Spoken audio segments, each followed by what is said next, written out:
Bonjour à tous, bienvenue dans le 18h, à savoir le magazine de ceux qui savent et de ceux qui aimeraient savoir. Bonsoir Denis. Bonsoir Yannick. Ça va bien? Très bien. Cette semaine, devrons-nous bientôt aller au travail en motoneige ou en traîneau à chien?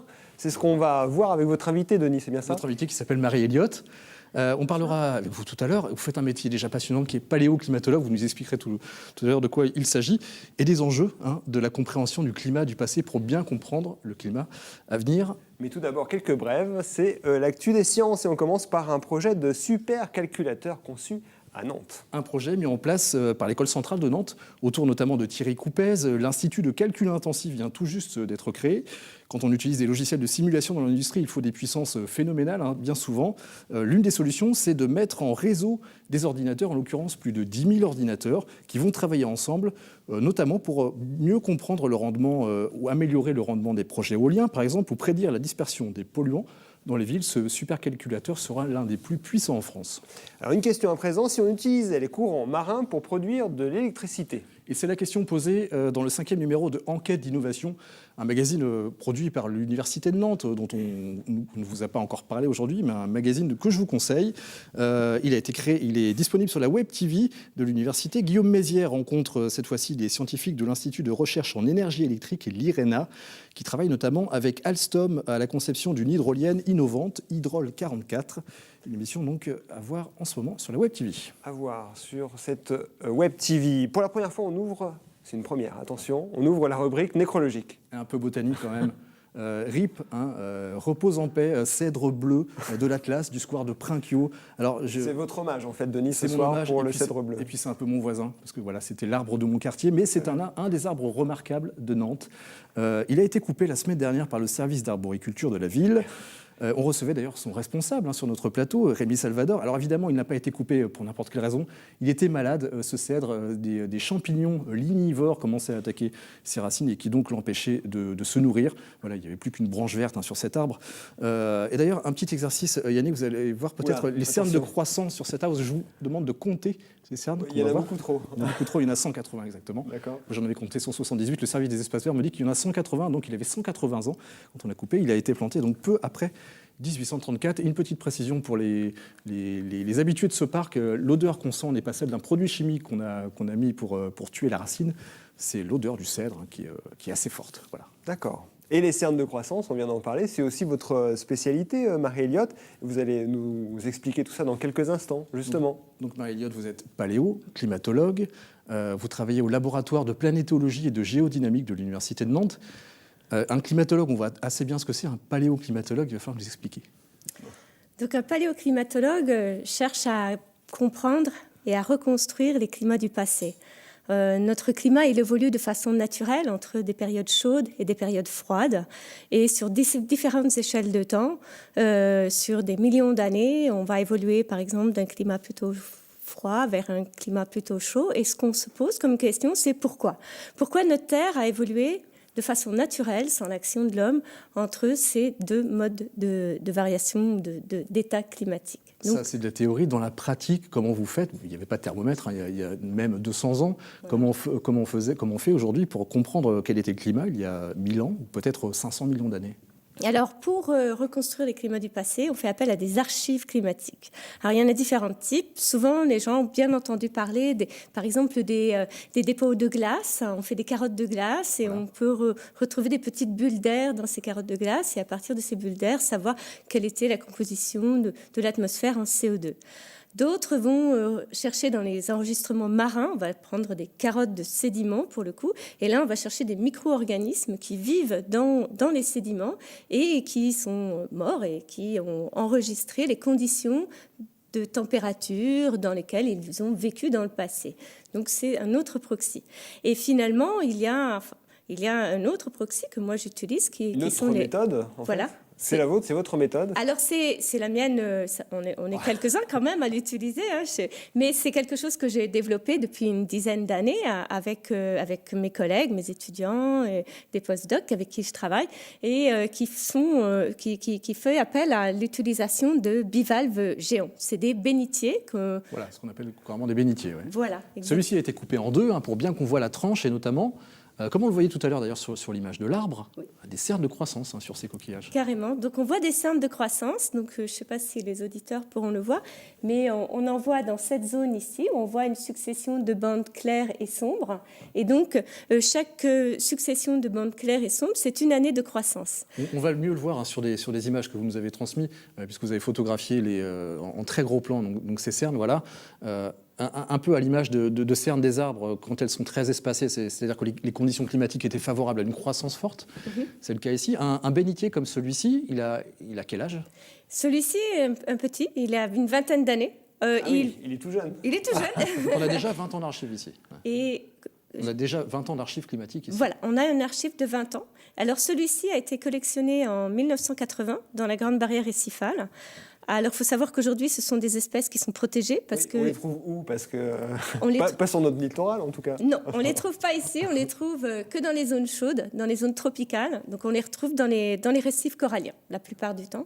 En grande quantité? On peut en trouver il y a certaines îles du Pacifique où on a des amas de bénitiers sur des dizaines de mètres. Alors c'est rare quand même, la plupart du temps on les trouve de façon isolée dans le récif. Ils sont posés sur le fond, voilà. Alors ici on n'a que 20 ans d'archives climatiques, vous allez chercher des fossiles de bénitiers. Vous revenez d'ailleurs d'Indonésie, vous y étiez il y a quelques jours encore. Oui, voilà. Et là-dessus, qu'est-ce qu'on voit quand on analyse des fossiles de bénitiers? Qu'est-ce que vous arrivez à lire sur le climat des millénaires précédents On se pose des questions sur les changements à l'échelle de la saison. Donc on se pose des questions du type, est-ce que l'été était plus chaud il y a 200 000 ans par rapport à l'actuel, ou est-ce qu'il était un petit peu plus froid? Est-ce que l'hiver était plus chaud ou plus froid? Et donc on arrive à faire des reconstructions saisonnières, avec une échelle saisonnière. Et ce qui est très important là, c'est qu'on peut commencer à regarder ce que nous, on appelle la variabilité interannuelle de notre climat. Alors, un exemple de variabilité interannuelle de notre climat, c'est le phénomène El Niño. Voilà. Alors, c'est quoi El Niño? Alors, El Niño, c'est tout simplement... C'est un phénomène dont on a entendu parler, mais on ne cerne pas toujours ce que ça signifie. Le phénomène El Niño... Ce que recouvre ce phénomène, en tout cas. Oui, et c'est plutôt un phénomène climatique qui prend cœur dans l'océan Pacifique et qui va créer occasionnellement, tous les 3 à 5 ans, on va avoir un été anormalement chaud ou un hiver anormalement froid. Ça va vraiment agir à l'échelle de la saison.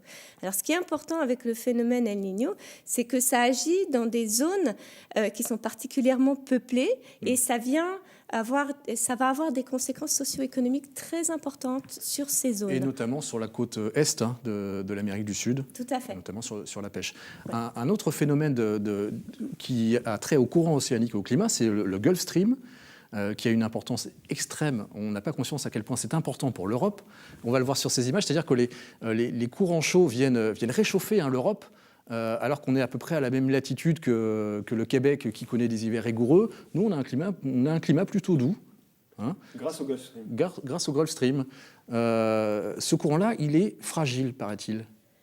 Ce courant-là est capable d'être modifié de façon épisodique. On le sait, ça fait partie d'un autre volet de recherche que nous avons effectué et qui ont pu mettre en évidence presque des arrêts de ce système. On appelle ça le système thermo-halin parce qu'il fait appel à la température et à la salinité. Et quand on modifie ce système de circulation océanique, on va modifier la redistribution de la chaleur des zones tropicales vers les hautes latitudes. Donc, très souvent, on crée un grand coup de froid. Il y a énormément de facteurs qui expliquent ce mécanisme, notamment le sel, la quantité de sel contenue dans les océans. Est-ce qu'on comprend vraiment tous les mécanismes et est-ce qu'on a vraiment conscience des conséquences de chaque variation dans une partie de l'Atlantique On a des reconstructions pour le passé. Pour l'avenir, pour le futur, on a plus d'incertitudes parce qu'on rentre dans un état climatique qui est tout neuf. Donc, on a une situation qui est plus difficile à prédire. Et donc, on sait, par exemple, que la fonte de la calotte groenlandaise est en cours et peut avoir des conséquences dramatiques sur la circulation nord-atlantique. Est-ce que vous lisez, ce que vous comprenez du climat il y a des dizaines de milliers d'années, vous aide à comprendre ce qui se passe aujourd'hui ?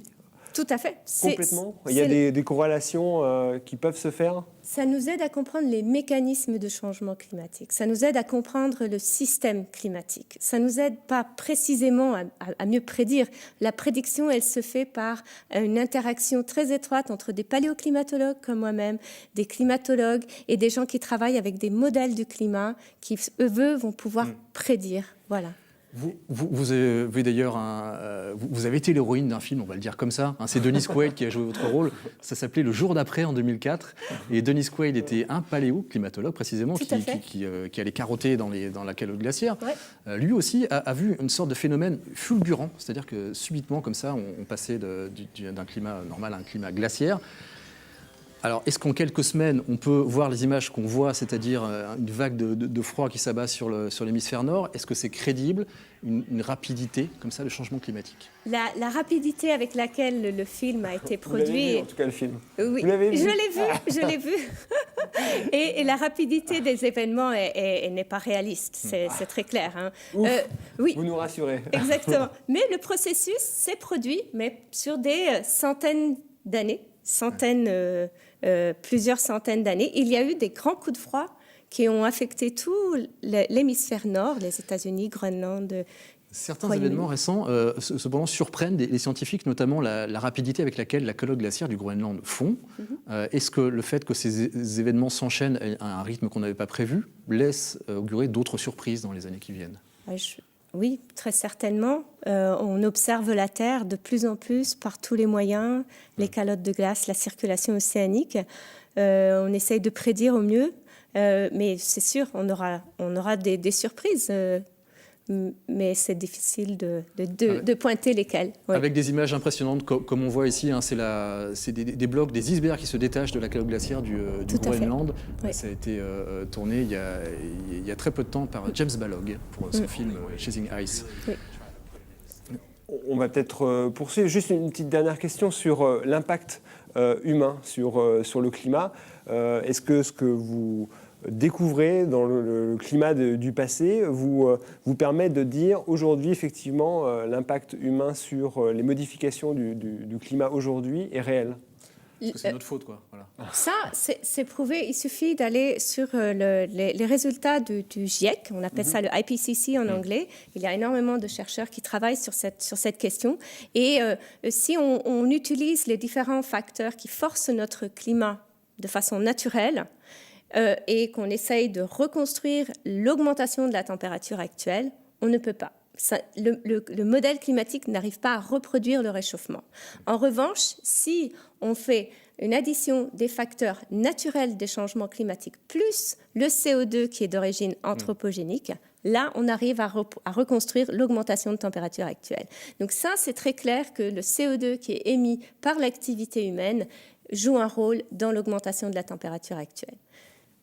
Merci beaucoup Marie-Eliott pour toutes ces précisions et merci encore de nous faire découvrir votre métier et ces coquillages impressionnants. Une partie, vous disiez, était protégée aujourd'hui. C'est quand même des espèces en voie de disparition? Oui, ce sont des espèces marines qui ont une longue durée de vie et comme de nombreuses espèces marines qui ont des longues durées de vie, si on les pêche trop, ils n'ont pas le temps de se régénérer. Et donc aujourd'hui, ils sont protégés. Merci beaucoup Marie-Eliott. Et puis on passe à la rubrique Une question, un chercheur. On commence par la question. Alors bonjour, je m'appelle Célia, j'ai 31 ans et j'aurais voulu savoir qu'est-ce que la douleur et plus précisément, est-ce que la douleur est nécessaire à l'être humain? Et la réponse, c'est avec Julien Nizar de la faculté de médecine de Nantes.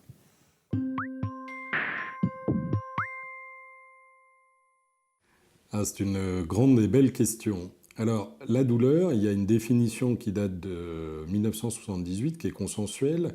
C'est à la fois une perception de quelque chose qui est douloureux, mais c'est aussi une émotion, la douleur, et on l'a tous vécu. Donc ça ne se limite pas à une perception. Il y a effectivement des voies spécifiques de la douleur, avec des neurones spécifiques de la douleur qui vont de la périphérie, par exemple si on se pique un doigt ou on se brûle le pied, jusqu'à la moelle épinière et au cerveau pour intégrer la sensation douloureuse. Donc oui, la douleur, ça sert, en particulier dans ce qu'on appelle la douleur aiguë, qui ne dure pas lorsqu'on se blesse, le corps a intérêt à percevoir la douleur pour s'extraire de la problématique blessante, que ce soit une fracture, la main sur une plaque chauffante. Il est important de prendre une décision rapide. À tel point qu'un certain nombre d'individus, heureusement rares, présentent ce qu'on appelle une insensibilité congénitale à la douleur et ne percevant pas la douleur ont très souvent des problématiques graves, puisqu'ils laissent leurs mains sur une plaque chauffante ou ils laissent leurs pieds sur un morceau de verre blessant. Donc en revanche, il y va tout autrement de la douleur qu'on appelle chronique, qui dure plus de 3 à 6 mois, qui est une douleur qui devient une véritable maladie, qui implique l'individu dans toutes ses activités, dans sa vie personnelle, familiale, sociale, et qui nécessite une prise en charge beaucoup plus globale, médicamenteuse, physique, psychologique, sociale, professionnelle. De notre côté, nous travaillons beaucoup sur les techniques de neurostimulation non invasives et invasives, qui consistent à stimuler des zones du cerveau, en particulier impliquées dans l'inhibition de la sensation douloureuse.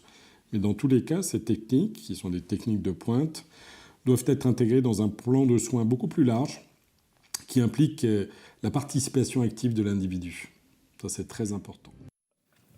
Et un épisode donc, qu'on va retrouver sur la Web TV de l'université. Hein. Web TV, est-ce qu'elle va s'afficher cette adresse que vous ne me l'avez pas laissée sur ma feuille? webtv.univ-nantes.fr. Voilà, merci Denis. Voilà, Marie-Elliott, la douleur, vous avez dû la connaître si vous vous êtes fait tomber ce genre de coquillage sur le pied. On essaye d'éviter. Alors, une demi-valve en entier qu'on Merci pèse. beaucoup, Très Marie-Elliott. bien, voilà. À très bientôt. Merci beaucoup.